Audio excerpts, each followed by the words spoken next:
Ang earthquake zone o seismic zone ay tumutukoy sa mga lugar na mas mataas ang posibilidad na makaranas ng mga lindol dahil sa kanilang lokasyon sa ibabaw ng mga tectonic plate. Ang mga lugar na ito ay malapit sa mga fault lines o mga bitak sa crust ng mundo kung saan nagaganap ang paggalaw ng mga tectonic plate. At sa video ngang ito ay aalamin natin ang 10 mga pinakamalalaking earthquake zone. Kaya naman simulan na natin. Number 1, Marsquake. Ang Marsquake ay isang uri ng lindol na nagaganap sa Mars. Tulad ng lindol sa Earth, nagdudulot ito ng pagyanig sa ibabaw ng planeta. Ngunit iba ang dahilan at mga proseso nito. Bagamat limitado pa ang kaalaman tungkol dito, ay nagbibigay ito ng mahalagang impormasyon tungkol sa loob ng Mars, tulad ng mga layer at kung paano ito gumagalaw.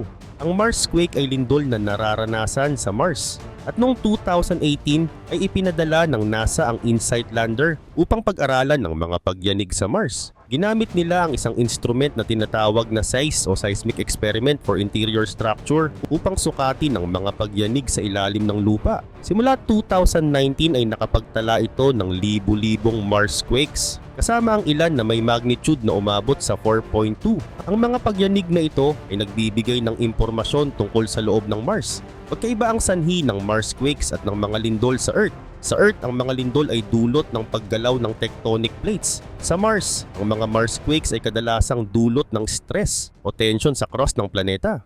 Habang lumalamig at lumiliit ang Mars ay nagkakaroon ng mga bitak at paggalaw sa ibabaw nito.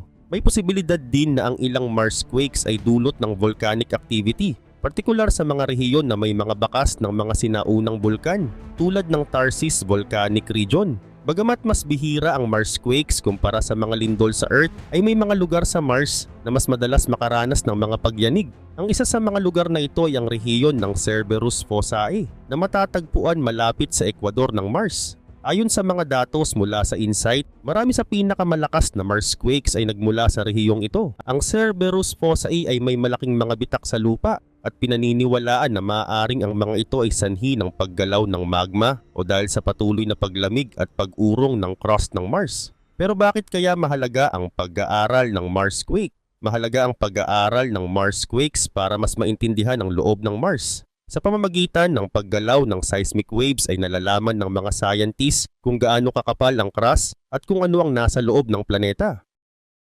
Number 2. San Andreas Fault. Ang San Andreas Fault ay isa sa pinakamalaki at pinakapanganib na fault lines sa mundo. Matatagpuan ito sa kanlurang bahagi ng United States, sa estado ng California at may haba na halos 1,200 kilometers.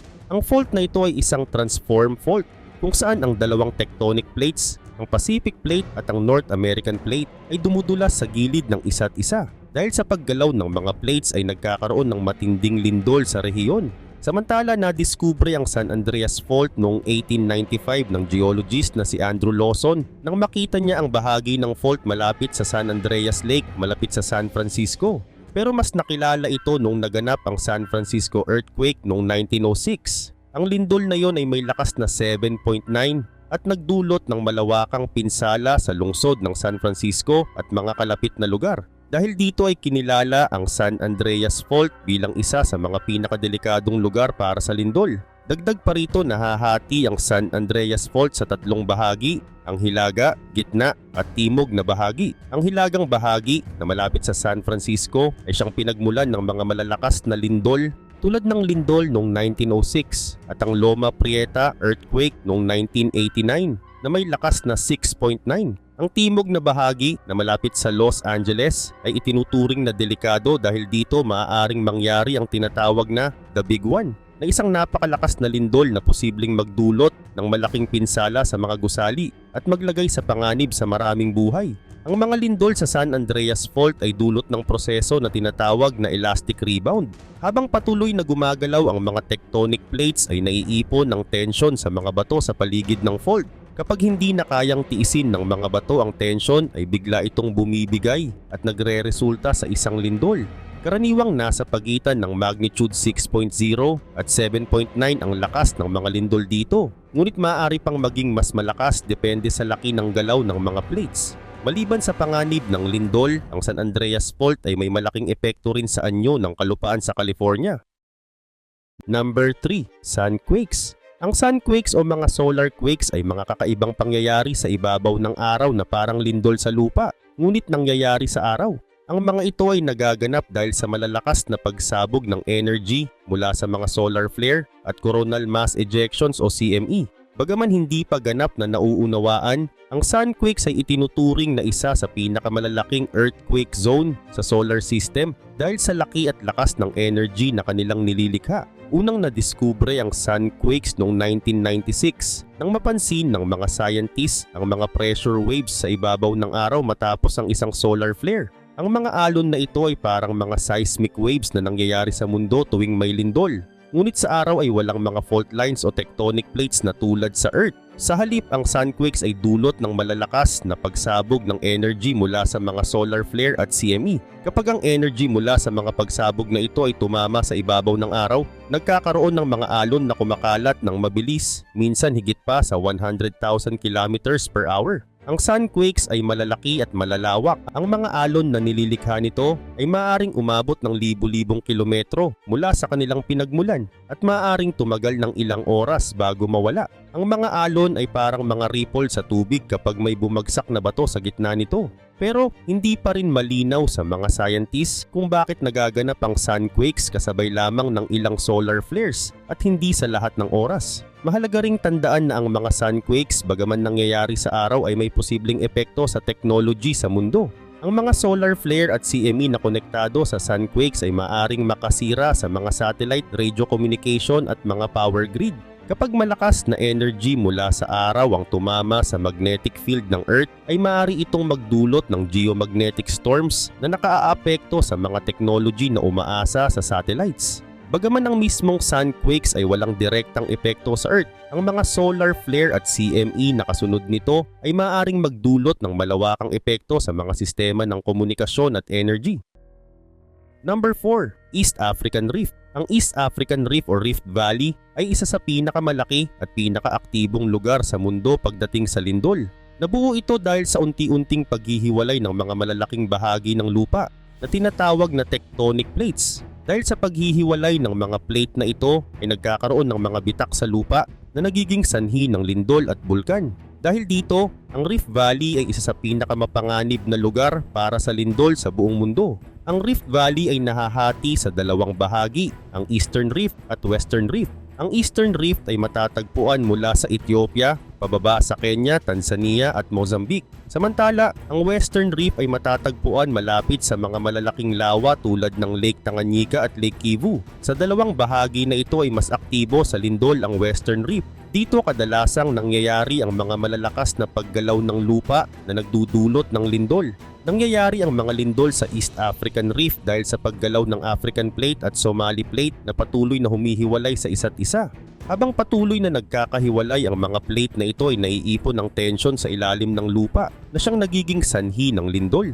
Kadalasan ay mahina hanggang katamtaman lang ang mga lindol sa lugar na ito, pero may mga pagkakataong nagaganap ang malalakas na lindol na nagdudulot ng pinsala. Bukod sa mga lindol ay may mga aktibong bulkan din dito tulad ng Mount Kilimanjaro, Mount Kenya at Mount Nyiragongo na maaring sumabog at magdulot ng panganib.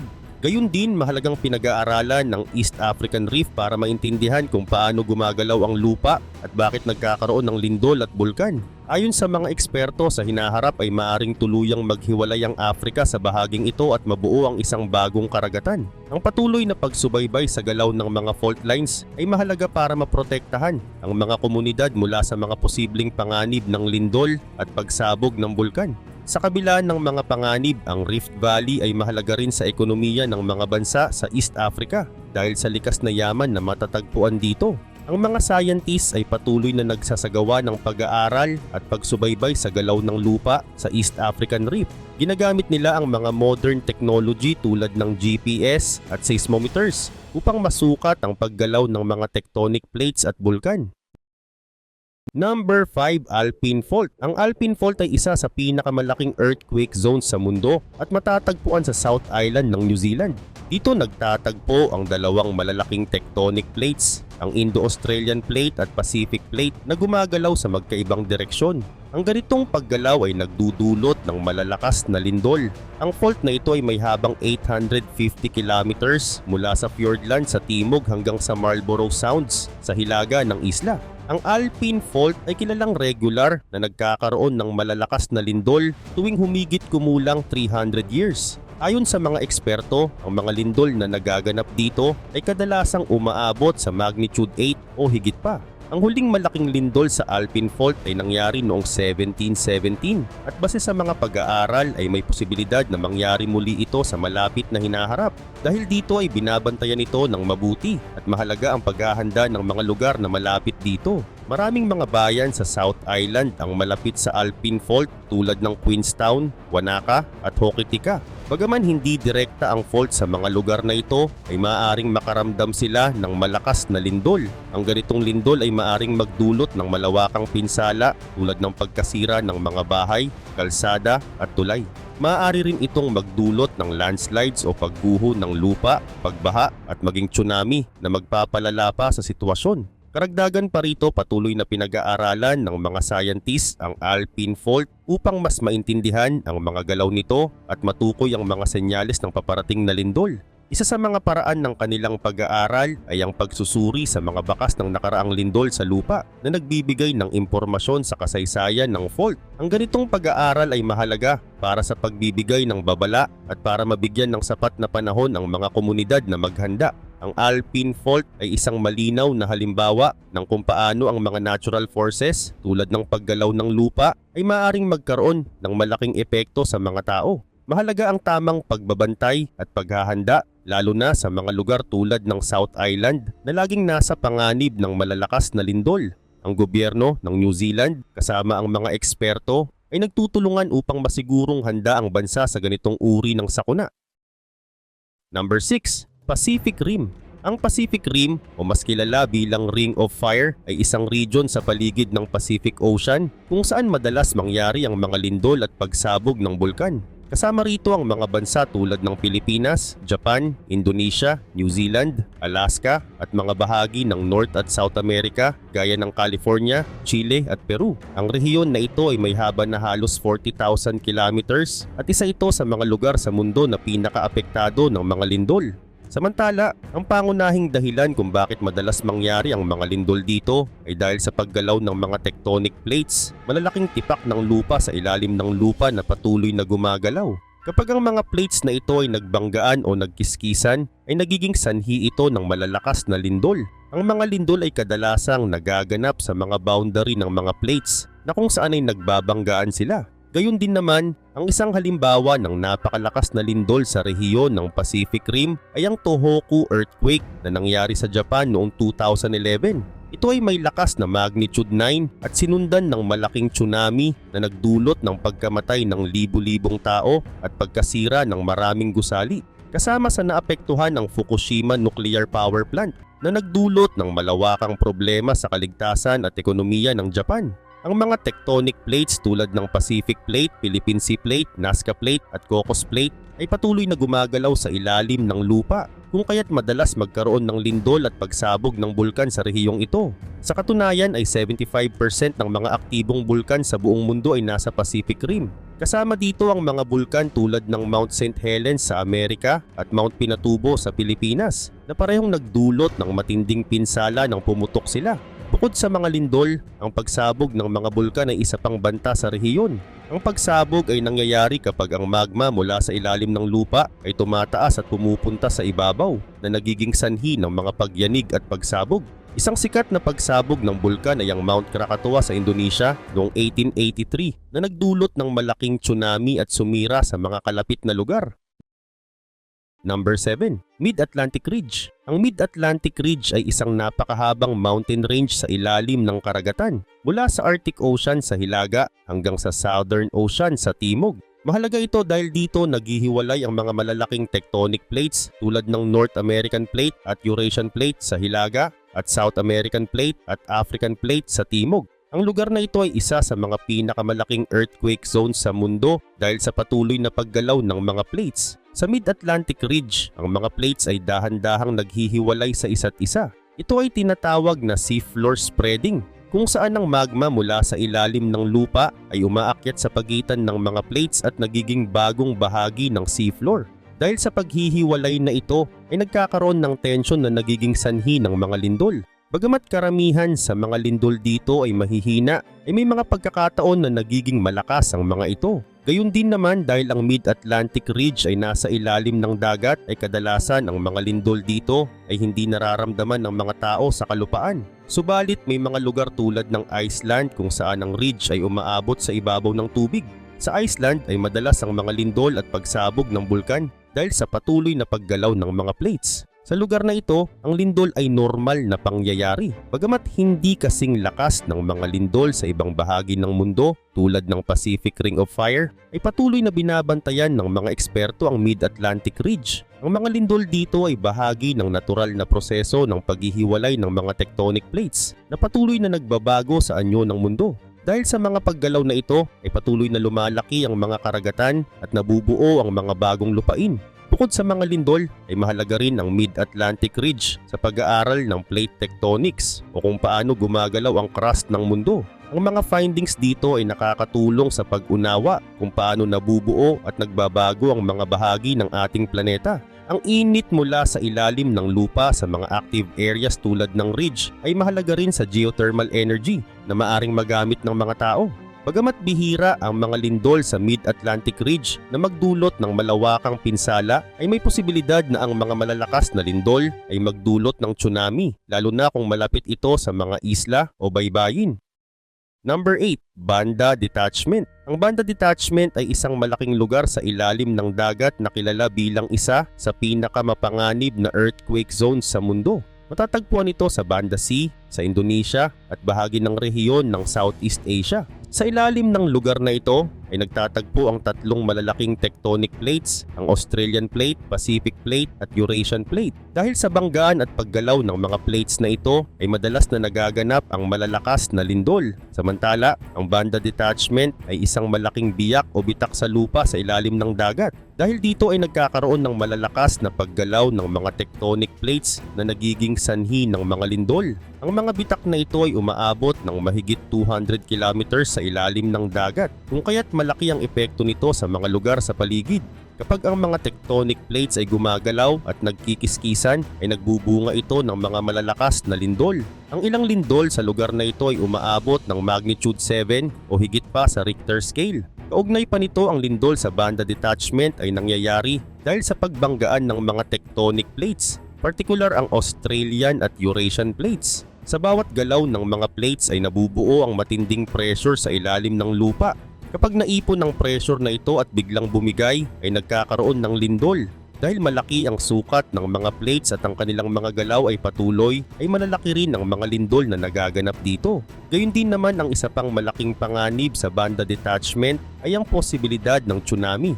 Dahil bahagi ito ng tinatawag na Ring of Fire na isang rehiyon na aktibo sa lindol at bulkan ay madalas na nagdudulot ng malaking waves sa ilalim ng dagat. Halimbawa, noong 1992 ay nagkaroon ng malakas na tsunami matapos ang isang lindol sa lugar na ito na nagdulot ng malaking pinsala sa mga coastal areas ng Indonesia. Sa kabila nito ay patuloy na pinag-aaralan ng mga eksperto ang Banda Detachment upang mas maintindihan kung paano ito nagdudulot ng mga malalakas na lindol. Gumagamit sila ng mga kagamitan tulad ng seismometers at mga satellite upang masubaybayan ang galaw ng lupa sa ilalim ng dagat. Sa pamamagitan ng pag-aaral na ito ay umaasa silang makapagbibigay ng maagang babala sa mga komunidad upang maiwasan ang malalaking pinsala. Number 9. Japan Trench. Ang Japan Trench ay isang malalim na bahagi ng dagat sa silangang baybayin ng Japan at isa sa mga lugar kung saan madalas mangyari ang malalakas na lindol dahil bahagi ito ng Pacific Ring of Fire na isang rehiyon na kilala sa mga pagsabog ng bulkan at lindol. Ang Japan Trench ay itinuturing na isang aktibong earthquake zone. Dito nagtatagpo ang Pacific Plate at North American Plate na nagdudulot ng malaking tensyon sa ilalim ng dagat. Kapag gumalaw ang mga plate na ito ay nagkakaroon ng lindol at minsan ay tsunami. Samantala, ang isang halimbawa ng epekto ng Japan Trench ay ang nangyari noong March 11, 2011 nang tumama ang Tohoku earthquake na may lakas na magnitude 9.0. Isa ito sa pinakamalakas na lindol sa kasaysayan ng Japan. Ang lindol na ito ay nagdulot ng malalaking tsunami na tumama sa baybayin ng Japan. Maraming bayan ang nasira at mahigit 15,000 na mga tao ang namatay. Kasama rin sa pinsala ang Fukushima Daiichi Nuclear Power Plant na nagkaroon ng matinding aksidente dahil sa tsunami. Dahil sa mga madalas na lindol sa lugar na ito ay patuloy na pinag-aaralan ng mga eksperto ang Japan Trench. Ang mga paggalaw ng mga tectonic plates sa ilalim ng dagat ay dahilan ng mga malalakas na lindol. Kaya ang Japan Trench ay isang mahalagang lugar para sa pag-aaral ng mga lindol at tsunami. Ang mga scientist ay nagsusumikap din na maintindihan kung paano nangyayari ang mga lindol upang makagawa ng mas epektibong babala at hakbang para sa kaligtasan ng mga tao. Bukod sa pagiging earthquake zone, ang Japan Trench ay kilala rin sa sobrang lalim nito na umaabot ng higit sa 8,000 meters. Dahil dito ay maraming mga ekspedisyon ang isinasagawa upang suriin ang ilalim ng dagat. Bukod sa mga lindol ay pinag-aaralan din dito ang mga kakaibang uri ng hayop at halaman na nabubuhay sa malalim na bahagi ng dagat. Number 10. Venus Quakes. Ang Venus Quakes ay tumutukoy sa mga lindol na maaring nagaganap sa Venus, katulad ng mga lindol na nararanasan natin sa Earth. Bagamat wala pang direktang ebidensya na may nagaganap na lindol sa Venus, ay may mga palatandaan na maaaring aktibo ang lupa nito. Kilala ang Venus sa sobrang init, makapal na atmosphere, at kakaibang mga anyo ng lupa tulad ng malalaking bulkan at malalalim na bitak. Dahil dito ay naniniwala ang mga eksperto na posibleng may mga Venus Quakes o mga pagyanig na dulot ng galaw sa ilalim ng planeta. Samantala, isang dahilan kung bakit iniisip na posibleng may Venus Quakes ay dahil sa pagkakaroon ng mga aktibong bulkan sa Venus. Ayon sa mga observations, kahit walang mga plate tectonics tulad ng sa Earth, ay may mga senyales ng paggalaw sa ibabaw ng planeta. Ang mga galaw na ito ay maaaring sanhi ng sobrang init mula sa loob ng planeta na nagtutulak ng mga pagbabago sa lupa nito. Gayun din naman ay posible ring nagkakaroon ng Venus Quakes dahil sa napakalaking pressure mula sa loob ng Venus. Ang matinding init at makapal na atmosphere ng planeta ay maaring nagpapalakas sa mga galaw ng lupa sa ilalim. Dahil dito ay maaring mas malakas ang mga Venus Quakes kung ikukumpara sa mga lindol dito sa Earth. Ang malalaking mga bitak at pagbabago sa lupa ng Venus ay nagpapahiwatig na may mga galaw sa ilalim ng crust nito na posibleng sanhi ng mga pagyanig. Dagdag pa rito, ang Venus ay kilala rin bilang isa sa mga pinakaaktibong planet sa solar system pagdating sa vulkan at seismic activities. Ayon sa mga scientists, ay maaaring patuloy na nagaganap ang mga proseso sa ilalim ng lupa ng Venus at ito ang dahilan kung bakit may malalaking pagbabago sa ibabaw ng planeta.